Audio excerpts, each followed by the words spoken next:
बिहार में इन दिनों जमीन सर्वे का काम तेजी से चल रहा है। ऐसे में अगर आप भी जमीन के मालिक हैं तो आपके लिए ये बहुत ही जरूरी खबर है। आपको तुरंत ये काम कर लेना चाहिए जो अभी हम बताने जा रहे हैं, क्योंकि ऐसा नहीं करने से आपको परेशानी का सामना करना पड़ सकता है। दरअसल बिहार में जमीन की जमाबंदी को आधार और मोबाइल नंबर से जोड़ना अब अनिवार्य कर दिया गया है। नए नियमों के तहत जमीन की खरीद बिक्री के लिए जमाबंदी का आधार से लिंक होना आवश्यक है। यदि ऐसा नहीं किया जाता है तो अंचल कार्यालय की ओर से जमाबंदी बंद कर दी जाएगी और जमीन की रजिस्ट्री नहीं हो सकेगी। जी हाँ, आप एकदम सही सुन रहे हैं। अब आपके मन में सवाल उठ रहा होगा कि आखिर क्यों जरूरी है जमाबंदी की आधार से सीडिंग।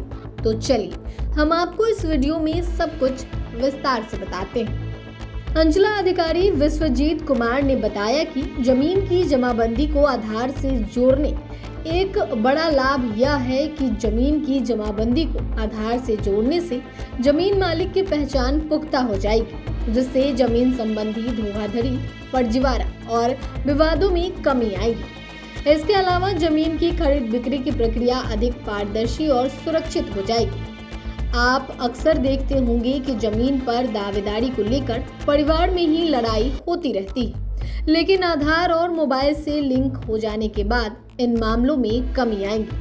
इसके साथ ही अगर जमाबंदी रैयत की मृत्यु हो चुकी है तो ऐसे में उनके वारिसों को परेशान होने की जरूरत नहीं है। जमाबंदी रैयत के वारिस अपना आधार कार्ड, मोबाइल नंबर और वंशावली के साथ अपने नाम से भी जमाबंदी को आधार से लिंक कर सकते हैं। आपको मालूम है कि आज के समय में जमीन विवाद बढ़ गया है। इस विवाद में कमी लाने और रोकने के लिए सरकार की ओर से बड़ा कदम उठाया गया है।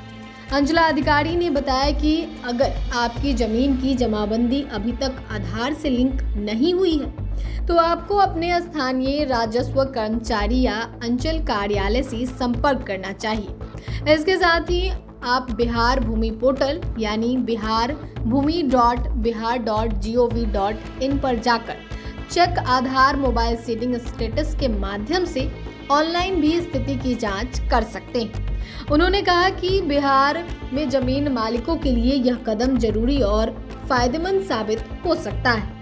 तो अगर आपके पास भी जमीन है तो बिना देरी किए आज ही आधार से लिंक करा लीजिए। लाइव सिटीज के लिए डेस्क से राजकमल की रिपोर्ट।